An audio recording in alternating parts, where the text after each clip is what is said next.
Hello, uh, I'm going to discuss what is called as Panchakoshas. It means five koshas or sheets. Panchakosha is mentioned in one of the Upanishads, and throughout the world, even in other parts of world, directly or indirectly, this kind of concept exists, maybe in different terms and different terminology. So normally people are ignorant about these five sheets, but recently people are becoming aware of aura, and Kirlian photography is available to public, and healers and spiritual seekers are getting access, and they are being trained also. So what I am telling is, already I have told five koshas or five sheets. First I will mention the names of these five sheets, then we will see what they comprise of, and then we will see how we can activate them or keep them healthy. First one is, it's called Sthula Sharira in Sanskrit. It means physical body. Then we have Pranamaya Kosha. Prana means life, the vital force, that's called Pranamaya Kosha. Third is Manomaya Kosha. Manomaya means related to mind. So let me repeat. First one is Sthula Sharira, the physical body. Second one is Pranamaya Kosha, the life force, or what we call as vital force. And third one is Manomaya Kosh. Mano means related to thoughts, mind. And fourth one is called Vijnanamaya Kosha. Vijnana means intellect. But intellect is a word which has to be understood carefully. I'll come back to that again and elaborate on that thing later. Let me wind up first the names of all the five sheets. So already I have mentioned right from the physical body, then the Pranamaya Kosha, then the Manomaya Kosha, then I mentioned the fourth one, Vijnanamaya Kosha, and fifth is called Anandamaya Kosha. Ananda is bliss. So the word is Ananda. You can take it as a delight, you can take it as a joy, you can take it as bliss. Now, let us see how much of these koshas are known to at least some sections of the people. I was talking about Pranamaya Kosha. For information, acupuncture and homeopathy, they don't treat your physical body. Where normally doctors treat your physical body and seeing the symptoms there, some prescription in terms of medicine or injections, that is directly treating your physical body, the most external sheath. But these acupuncture people, they treat your Pranamaya Kosha, the second layer. Even homeopathy is supposed to treat and deal with the not physical body, the external sheath. The next one, Pranamaya Kosha. Third one, I said Manomaya Kosha. What is Manomaya Kosha? Mano means thoughts. It's a kosha of thoughts. If you look at it, the sensory input will come from all the five senses, and then that goes to the motor thing, and then the output comes. So there is one center, we can say, which coordinates it coordinates the sensory input and then it gives the motor output. So normally, daily, right from the morning till you go to sleep, this mental sheath will be active. Maybe it is overactive. The chattering box, you can say, even when you are sitting silently, something is going on. Maybe you are not aware of it. So normally people stop at mental kosha. But Upanishads say, and yoga sadhakas under the guidance or on their own, when they do sadhana, they start becoming aware of the koshas or sheaths beyond these three. So normally people are not aware of those last two, but I can always mention about it. Then you can explore them on your own. Lot of guidance and information is available on internet. You can find out, you can explore. Vijnanamaya kosha is discrimination actually. What it discriminates? It discriminates between what is real and what is not real. When Manomaya kosha is active, you are reacting. You don't think automatically. When you see a person, already you have some idea, you will react. When you see a person whom you like, okay, you like, you don't even think. When you hate somebody, immediately the moment you see the person, you start hating. So that is an automatic kind of functioning, which is reactive. But when you go beyond Manomaya kosha, Vijnanamaya kosha, because you have a discrimination, you can discriminate between what is real and what is not real. You will be kind of proactive. You will not lie, you will not cheat, you will not get negative thoughts. You will help people without even thinking of, without expecting any rewards, because your fourth kosha is activated. Now I will talk about the Anandamaya kosha. It is said that normally people are not activating the Anandamaya kosha because whatever you like, if you like small things, indulge in things which give you pleasure, then you have abused, you have not used it fully. It has a lot of potential.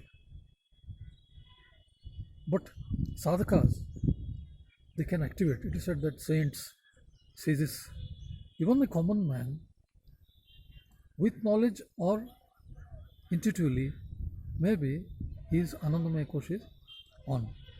For information, when you are in deep sleep, Anandamaya kosha is activated automatically, but you will not be knowing about it because the other three koshas will be silent.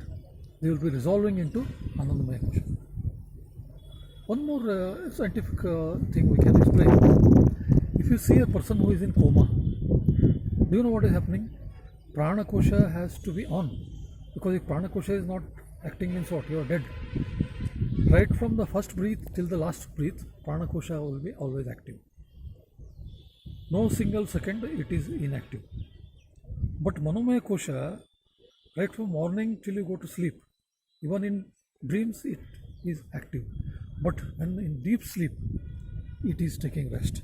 It is dissolving in the Anandamaya kosha. But you will not be knowing that Anandamaya kosha is active because your intellect is off. So, involuntarily, unconsciously, you will be experiencing Anandamaya kosha. But when sadhana is done, people start experiencing bliss. It's called samadhi, meditation. As they go deeper and deeper into meditation, they will cut through the layers and finally they cut through the first four sheets, and then they may experience samadhi. But when they come out of samadhi, they are back to the Manomaya kosha. So I gave an explanation how in coma people are off with Manomaya kosha, but Pranamaya kosha is activated.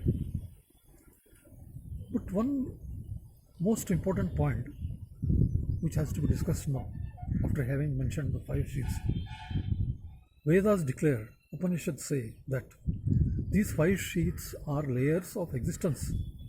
They are real, but they are not absolutely real. they are apparently real. They have a function, but the so-called Atma is beyond this. I repeat, Atma is a pure light, and that light is illuminating these five sheaths. What happens is, when a particular sheath is illumined, activated, because of that activation, you start using that and you forget that you are the source.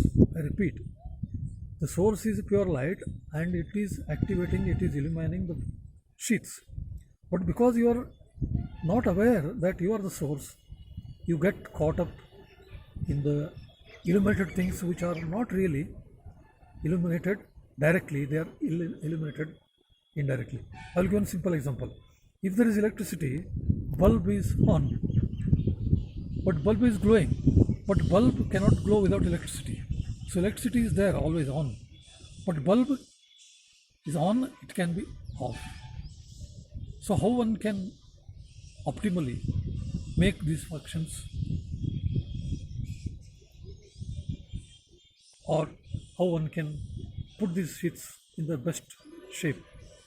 All those five are almost like your physical body contour, but they are not like onion layers. I'll give an example. Pranamaya kosha extends into the Sthula Sharira also. Manomaya kosha extends into Pranamaya kosha and Sthula Sharira, physical body. Vijnanamaya kosha extends into the other three. Anandamaya kosha extends into other four koshas also. So you may take some time to understand this, because you will think that there are different layers like onion. No. The previous one can penetrate the next one, which is outer. But you are not these five koshas. So what we call as liberation is, you dissociate and detach from these five sheets, then what you are experiencing is not an experience only, because you are a true nature. Your true nature is Atman, it's called Atman. The other five are called Anatma. Now quickly, I can talk about how one can activate and keep those sheets functioning, but not getting trapped into them. Physical, normally we do exercise, take good food. Satvika hara, what is called as a Satvika food, it will take care of you. And minimum activity, not always sitting or that kind of thing. Minimum exercise, not rigorous, burning the fat. Pranamaya kosha, pranayama, which is the most ancient and the most powerful. You can just do that on routine basis and then see how your breathing and pranamaya kosha is in excellent shape. And the kind of thoughts you get, Veda says, depends on the quality of food and breathing. If food is good, sattvic, pranayama is done, then the thoughts will definitely be influenced by that. But thought is beyond this. It is said in Vedas, if you take a sattvic food, you will have sattvic thoughts. If you take tamasic food, you will have tamasic thoughts. If you take rajasic food, like spicy and all that, if you eat stink food, all that stuff, then that is tamasika. Fresh, raw, natural is always satvika. What you feed to your stomach, what you feed to your manomaya kosha. If you are always engaged in violent or that kind of brain stimulating and aggressive kind of stuff, the TV, constantly exposed to that kind of thing, then what you are putting inside your manomaya kosha is a violence. Then you will end up having a fear or aggression. You cannot be peaceful. So you can monitor what goes in, then automatically those sheets are taken care of. And Vedas recommend that Gayatri mantra, morning if you recite it, knowing the meaning, just do it with faith. The vibrations of that sound, literally, they say in Veda that they have the power to break knot. It's called knot. Your mental energy is having some rigid beliefs which you have picked up from the bad surroundings. Literally they are broken, and then the pure energy from the Atma can penetrate and all the layers will be functioning optimally. Then how one can activate this Vijnanamaya Kosha? Vijnanamaya Kosha, you have to have a guru and read the spiritual stuff like Bhagavad Gita, Upanishad. You don't have to go deeper. Daily, out of curiosity, with faith, if you are exposed to this, then a spiritual discrimination can develop. But if you are blessed, a guru can do it for you and it will be very effective. Anandamaya Kosha, not easy to activate, but you can do that. How you can do? Do selfless service occasionally. Be selfish to some extent because you have responsibilities. You have to take care of your family. You have a job. Okay, carry out all those things, but then somewhere you can do selfless service. Bhakti Marga also think and contemplate God. Even if you don't believe in God, you know that there must be some superior power which is kind of controlling, pervading entire universe and beyond the universe. Even if you are scientific, you will accept that there must be some power which is very powerful and that is controlling, maintaining. It knows what is best for the nature. So that kind of faith, selfless service, bhakti marga, devotion, all these things can activate. And then what happens is automatically, effortlessly, you go to Atma